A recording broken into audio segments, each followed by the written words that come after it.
안녕하십니까. 부동산 읽어준 남자 부통령입니다. 오늘은 금리 인하에 대해서 이야기를 해보도록 하겠습니다. 자, 이제 금리 인하 보시다시피 미국 연준이 기준금리를 내렸죠. 코로나 쇼크. 그리고 영국도 이렇게 금리를 내렸습니다. 자, 그러면 금리 인하란 건 무엇이냐? 금리 인상은 또 무엇이고, 우리가 이 금리라는 게 그런 거죠. 금리라는 게 왜 내렸을까를 보면 경제가 안 좋아서 내리는 거죠. 그래요. 금리 인하는 경제가 안 좋아서 내린다. 그러면 금리 인상은 경제가 좋으니까 금리를 인상하는 거겠죠. 그래서 금리를 이렇게 우리가 그러자고, 우리 서울 아파트 2015년부터 뭐 오르기 시작했다라고 하는 거죠. 그래서 뭐 정부 정책도 있지만 미국이 금리를 올린 거죠. 그러면 금리를 왜 올렸을까요? 금리를 올린 이유는 경제가 좋아서 올렸을 거예요. 경제가 좋아서 올렸다. 그러면 경제가 좋으니까 투자를 해야 되는 거죠. 투자를 해야 하는 거죠. 투자를. 그런데 경제가 안 좋았을 때, 이 금리를 내리는 이 시절 때는 그렇죠. 우리가 이때 이 시절 우리가 2008년부터 2014년부터 서울 아파트 가격이 막 폭등을 했는가 보면 그러지 않은 거죠. 뭐 정부 정책 때문이다. 또 이러면 뭐 수요와 공급이다 하면 어쩔 줄 모르겠지만 금리를 낮춘다는 건 미국이 이미 2008년도부터 금리를 제로 금리를 낮추면서 한국도 금리를 이렇게 내리고 있는 과정 중 뭐 그런 거죠. 경제가 안 좋으니까 내렸다라는 거죠. 경제가 안 좋으니까 내렸다라고 볼 수 있을 거예요. 그래서 이 금리라는 것은 경제가 좋으면 오르고 경제가 나쁘면 떨어진다. 너무나 당연한 말이죠. 네, 당연하게 그런다. 그러면 우리가 이 금리라는 것도 그런 거죠. 금리라는 것도 결론적으로 이게 오르고 내리고 뭐 하겠죠. 이렇게 오르고 내리고 하는데 가장 중요한 거는 이 토대가 있는 거죠. 경제라는 토대가 있는데 그 토대가 무엇이냐면 어쨌든 금리가 내리고 오르고 반복하든 어쨌든 대한민국이 그렇죠. 대한민국 국민들의 주머니 사정이 두둑해지면 그래도 작년보다 항상 힘들고 항상 대한민국 경제는 항상 안 좋다 하죠. 자영업자들은 항상 어렵고 대한민국 기업들은 항상 어렵고 대한민국 중소기업은 항상 직원들을 고용하기 힘들고 하는데 어쨌든 대한민국의 소득은 올라갔다는 거죠. 대한민국 국민들의 소득은 이런 식으로 올라가더라. 간다는 거예요. 그래서 소득이 올라가고 있는 게 금리 인하, 금리 인상, 그보다 더 중요한 거겠죠. 어쨌든 주머니 속에 돈이 들어오는 게 좋은 거다. 그래서 소득이 올라가는 게 중요하다는 거예요. 그렇다면 지금 대한민국은 어쩌냐는 걸 보면 2000년부터 시작해서 현재까지 한 20년간을 보자면 기본적으로 이렇게 어쨌든 대한민국에 1000만 원 투자하면 1100만 원을 돌려주는 그런 나라가 대한민국이었던 거죠. 그렇게 1000만 원 빌려가서 내가 일해서 1100만 원 만들어서 너 100만 원 갚고 나 100만 너 1000만 원 갚고 너한테 내가 100만 원 쓰고 할 수 있을 정도의 그런 나라였다는 거죠. 그런 나라였는데 그런 나라가 이렇게 유지되어 오다가 어느 시점에 와서 야, 이 나라도 선진국인가? 라는 거죠. 이게 선진국인가? 저성장인 걸 보아하니 이 나라도 이제 선진국인가 하는 지점이다라는 거예요. 자, 우리가 나쁜 말을 쓸 필요는 없는 거죠.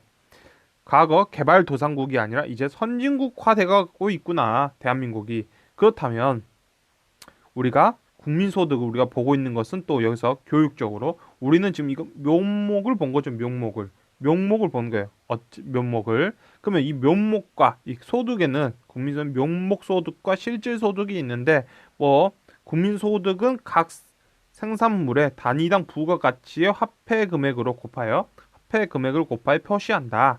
그러면 명목 국민소득과 실질 국민소득이 있는데 그냥 기본적으로 물가를 반영하냐 안 하냐 정도로만 보시면 되는 거예요. 그래서 100원짜리를 200원에 팔았을 때도 이것도 소득으로 집어넣는다 하면 그냥 명목이고, 실질 국민소득은 야 이런 거 다 하지 말고 한 개 팔았냐 두 개 팔았냐로 본다는 거죠. 그래서 한 개 팔지 않고 두 개 팔았다면 소득이 늘어났다 보는 거죠. 국민소득. 그러나 한 개 팔고 한 개 팔았다면 이게 100원에 팔고 200원에 팔았다 해서 과연 소득이 늘어났냐 그렇게 보는 거죠. 그래서 결론적으로 우리가 이렇게 명목 소득을 받는데 우리가 국민소득을 받는데 우리가 이제 실질 국민소득이란 것이 있다. 그래서 실질 국민소득은 어떻게 쓰냐면 자 국민 경제의 구조나 국민 소득의 구성 요소의 변동들을 분석하기 위해서는 명목 가격 계열을 쓰는데, 자, 우리가 국민 경제가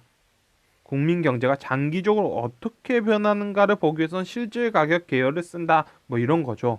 그래서 우리가 보는 거는 이게 국민 소득의 어떤 실질적인 어떤 국민 소득의 증감률을 보면 대한민국이 이렇게, 그렇죠. 2015년에 뭐 7점, 작년보다 뭐 7.5%, 5.6%막 이렇게 가던 나라가 점점 힘이 약해지면서 이 위치란 거죠. 이 위치. 이 위치까지 왔다. 0.4, 0.3, 마이너스 0.5, 0.9%.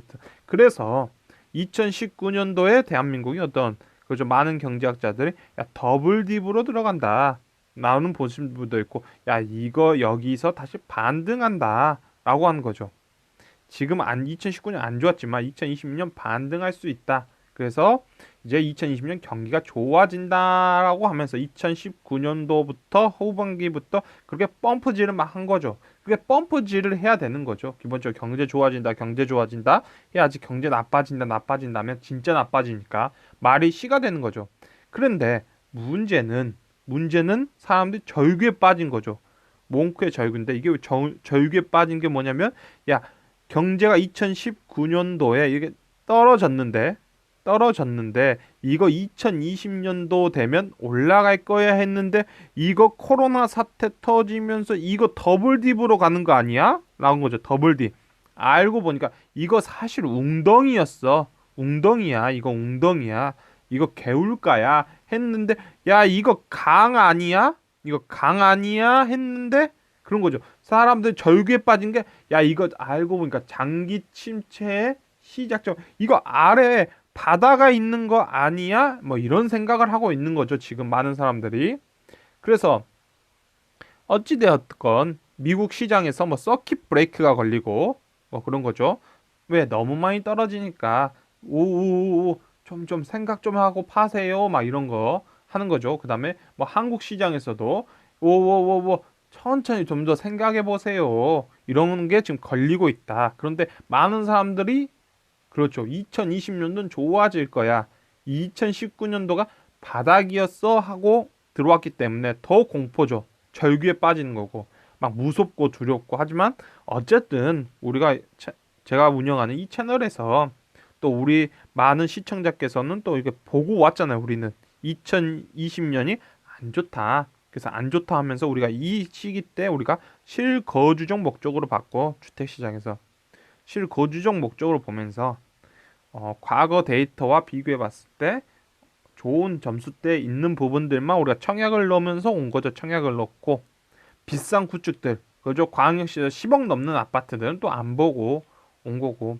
서울 아파트 시장이 안 좋다라고 보면서 온 거고, 굉장히 비싸다, 우리가 월세 수익으로 놓고 봤을 때 너무 비싸다 하면서 온 거고, 그다음에 수원 같은 데에서 우리가 10억 주고 아파트를 살 필요 없다 하면서 온 거죠.